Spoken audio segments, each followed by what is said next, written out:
Hugaw ay, apil lang sa loob, hugaw.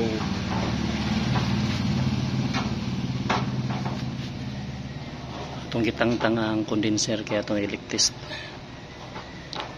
So, ano yung filter guys, mo ni guys. Gitaw ra na ito access valve. So, ilang gilimpyuhan pero hugaw lang yapon. Kaya wala man ni tarong o tang-tang ang mga cover. So, gilimpyuhan sa itong tao.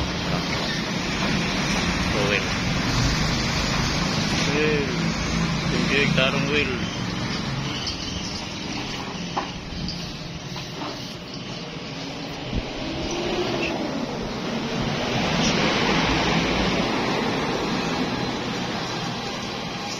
So, reprocess na siya.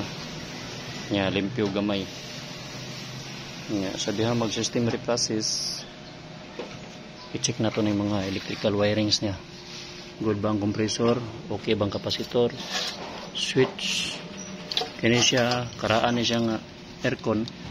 Nagamit siya o duha ka bukat, thermostat. Gamit siya o thermostat, duha ka buk nga para sa iyahang pipe sensor. Halimbawa niya og nabay periyon mabugnaw siya og ini siya mo na siyang room temperature sensor kani siya. So duha. So sakto na guys. Sa sunod na pod guys.